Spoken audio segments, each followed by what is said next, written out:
Hi అండి, నమస్తే. నేను మీ సీత. వెల్కమ్ బ్యాక్ టు మన వంటగది. ఈరోజు మనం సింపుల్ అండ్ టేస్టీ దొండకాయ కర్రీని ఎలా చేసుకోవాలో నేర్చుకుందాం. ఏ హడావిడి లేకుండా సింపుల్గా బేసిక్ ఇంగ్రీడియంట్స్తో చేస్తున్నానండి.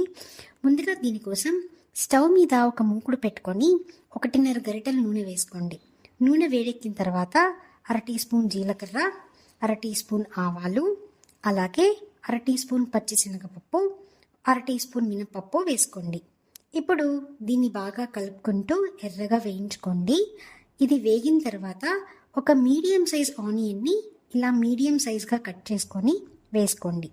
ఇప్పుడు దీన్ని బాగా కలుపుకొని అలాగే 6 దంచుకున్న వెల్లుల్లిపాయ రెబ్బల్ని వేసుకోండి. ఇది వేగుతున్నప్పుడు కొద్దిగా పసుపు వేసుకొని కలుపుకోండి. ఇది కూడా ఒక 2 నిమిషాలు వేయించుకోండి. ఇలా వేగిన తర్వాత 1/2 కిలో దొండకాయల్ని ఇలా క్లీన్గా వాష్ చేసుకొని ఇలా చూపిస్తున్నట్టుగా కట్ చేసుకొని వేసుకోండి. వేసి ఒకసారి బాగా కలుపుకొని ఫ్లేమ్ని మీడియం ఫ్లేమ్లో పెట్టి మూత పెట్టి మగ్గించుకోండి. ఇప్పుడు చూడండి, కాసేపటికి ఇలా రంగు మారతాయి. దీని అర్థం ముక్కలు సగం వేగినట్టు. ఇప్పుడు ఇందులోకి మీ రుచికి సరిపడా ఉప్పు వేసుకొని అలాగే మీ కారానికి సరిపడా కారం వేసుకొని బాగా కలుపుకోండి. ఉప్పు కారం బాగా కలిసేదాకా కలుపుకొని ఇంకాసేపు వేయించుకోండి. ముక్క మెత్తపడాలి, అలాగే కారం కూడా ముక్కలకి బాగా పట్టాలి.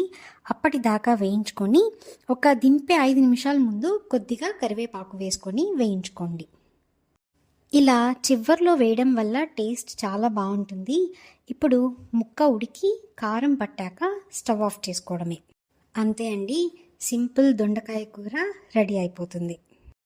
చాలా సింపుల్గా చేసుకోవచ్చండి.